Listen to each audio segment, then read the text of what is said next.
If you are wondering if we have some AI tools on Google Pixel 10 Pro, then the answer is yes. In fact, the phone is pretty much packed with a bunch of different integrated AI tools that can help you with various different tasks on your phone. But let me try to show you some examples. And the first thing that I want to do is go to the phone. And up here, if you open settings, you should be able to find voice translate option. You can use voice translate during a call in order to translate yourself and the other person during the call. So you should be able to choose the language that you speak, and there will be like a little option in the call menu, more precisely, when this option is enabled. And then whatever you say to the other person in your language, it will be translated into their language using your voice, which is quite concerning a little bit, but definitely a pretty cool feature regardless of that.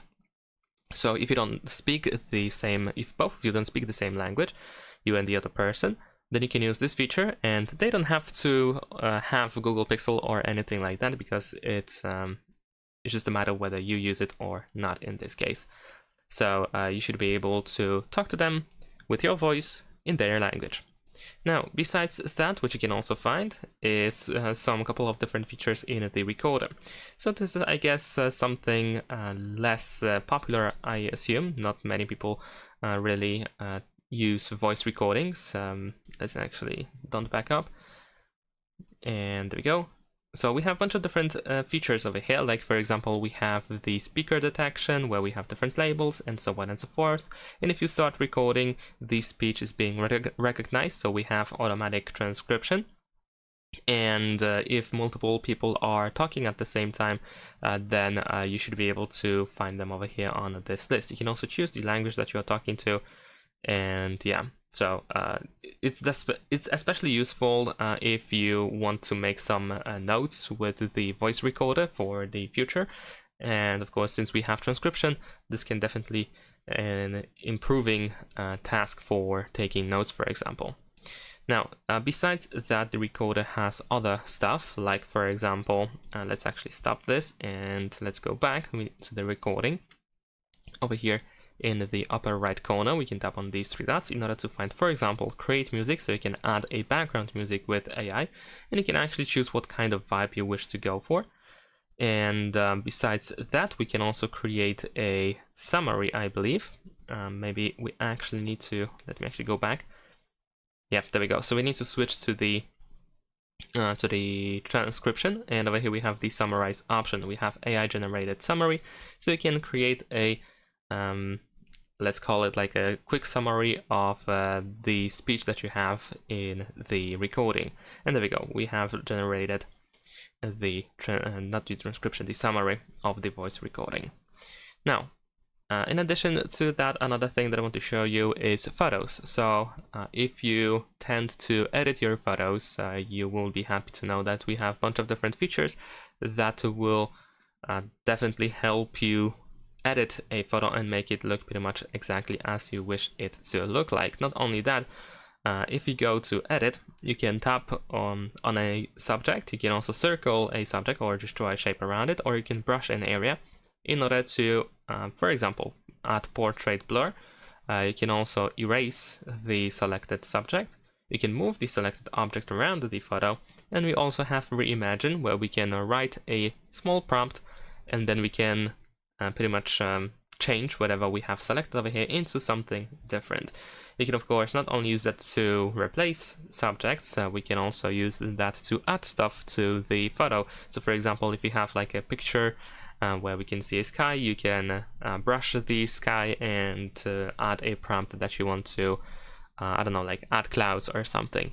So definitely pretty cool stuff. Now, besides that, we have AI Enhance, which allows you to quickly improve the quality of the photo, add some filters, and so on and so forth with AI. Once you select this option, just give it a couple of seconds, and you should be able to see results. So it can crop a photo, it can customize it a little bit. We have different options over here. As you can see, we have 3 choices, so you can choose whichever you like the most. And over here in actions, you should also be able to find some of different stuff, so be sure to check that out.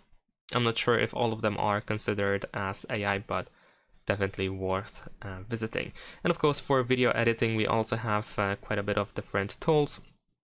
So if I try to edit a video, then you should be able to find, for example, the enhance option, audio eraser, and yeah, they can also be quite decent options as well, and quite useful, of course.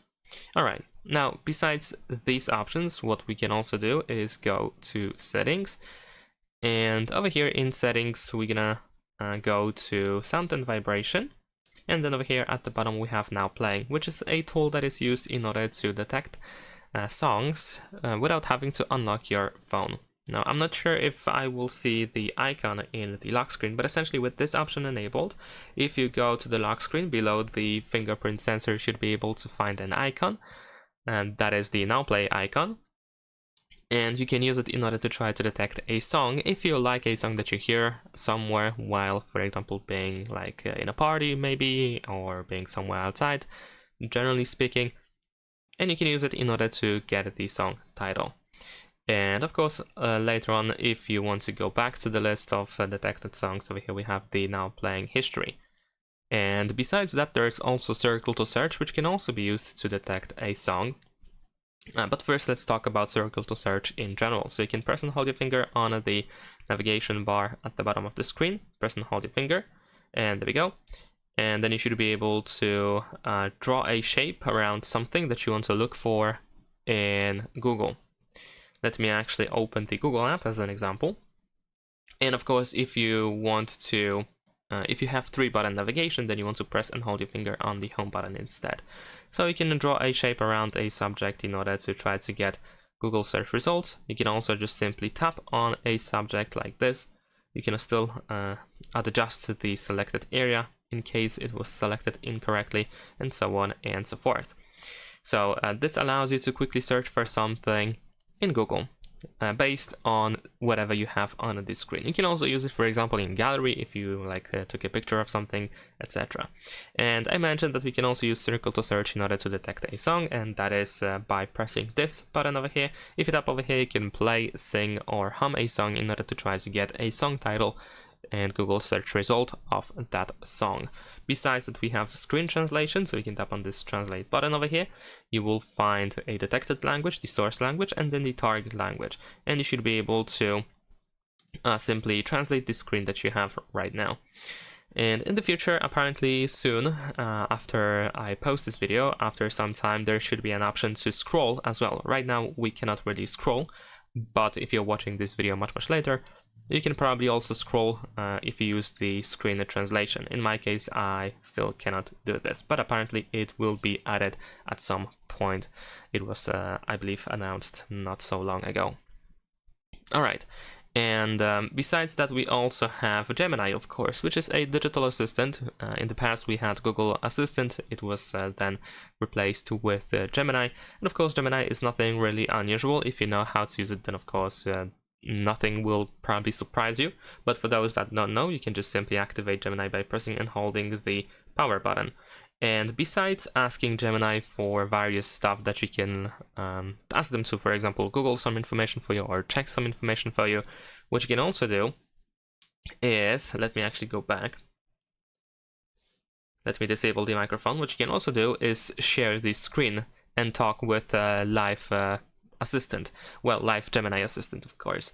So you can share the screen, and if you're looking for something, or if you want an explanation of something that you have on your screen, but you don't know how to actually put it in words, then you can use the share screen option, and you can simply ask Gemini, for example, what it is, that thing that you have on the screen right now or something, or you can ask them to guide you to some settings, for example, perhaps, I don't know, something like that.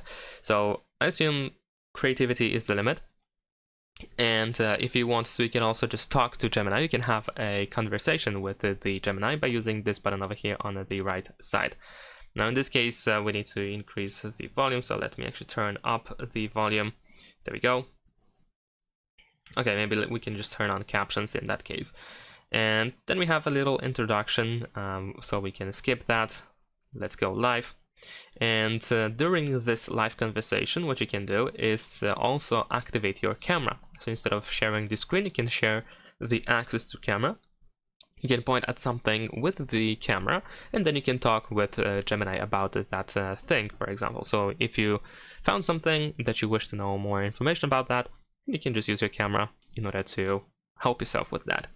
And during the conversation with Gemini, while you are talking, Gemini probably won't interrupt you, but once you stop saying your sentence, once you stop your monologue, then you should be able to let Gemini respond. And in the meantime, of course, you can interrupt at any point if you want to add something, change the topic, etc.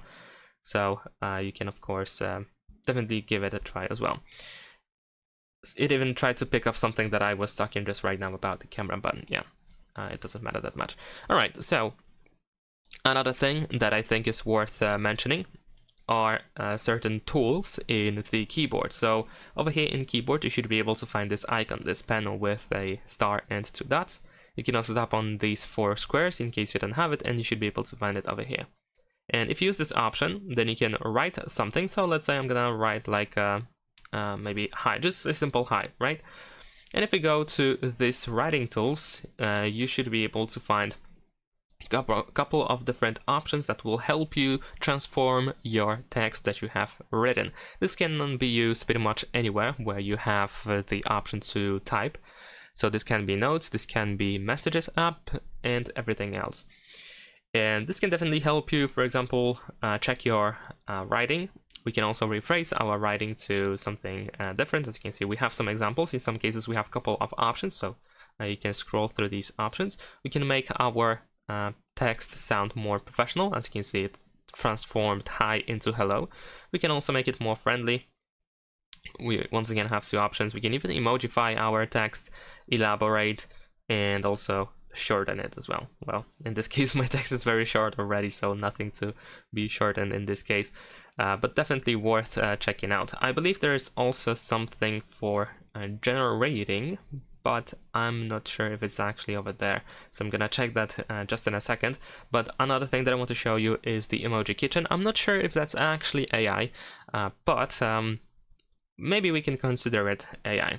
And emoji kitchen allows you to combine a couple of emojis into one. So for example, if I'm gonna use this emoji over here, and then let's say I'm gonna use, maybe I'm gonna actually go to messages app. This will be a better choice because these emojis are converted into a sticker, and these are these custom emojis that we can find. So for example, once again, I'm gonna use this emoji over here. As you can see, we have some examples, and then in addition to that, we're gonna use this cat emoji. And there we go. As you can see, we can combine these two emojis into a sticker that combines these emojis into one. All right, and in the keyboard settings, so let's actually now go to keyboard settings. We can also find in the, I believe in maybe in correction and suggestions, I'm not sure. Yeah, there we go. So we have this writing tools option that I had shown you, which can be enabled or disabled over here. So if you don't want to use this, for example, then you can turn it off if you want to. All right, and yeah, so let me actually try to find that's another thing that I mentioned before. Okay, so it was not actually related to keyboard, but the messages app. Over here we can press on this plus button in order to find Magic Compose, which is apparently a pretty similar thing to the writing tools, because we can find pretty much same options. So we can shorten our text, make it sound more professional, and so on and so forth with these tools, and they are AI tools as well. And besides these AI tools, of course, we also have some options in the camera. More precisely, if we open the camera, you can, for example, find the camera coach that will help you take a photo.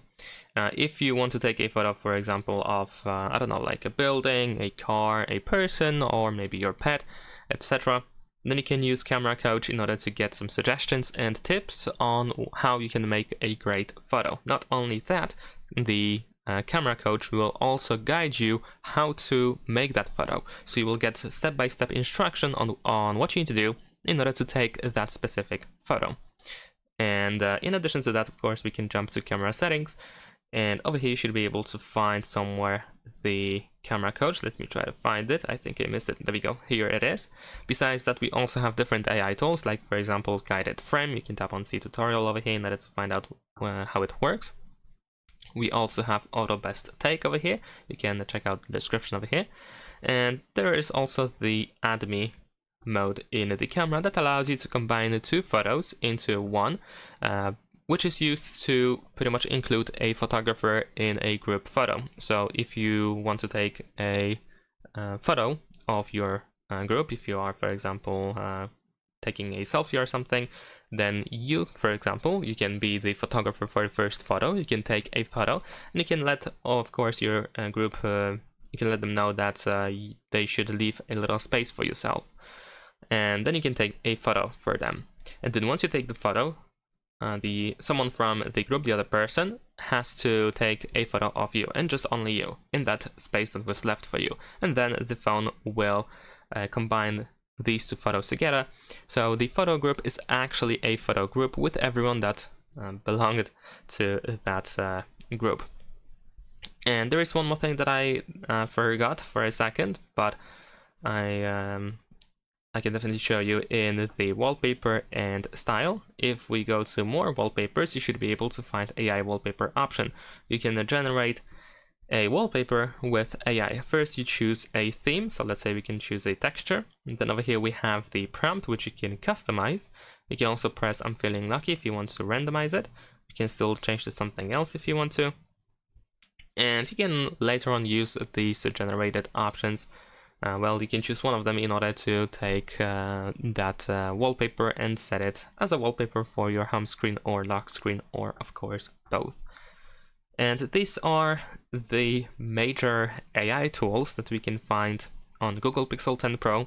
I'm sure there is probably more that I could mention. If I missed something that is also quite crucial to know about on this one, then of course you can let me know in the comments so other people will know about it as well. And that's pretty much it. Thanks for watching, leave a like and subscribe.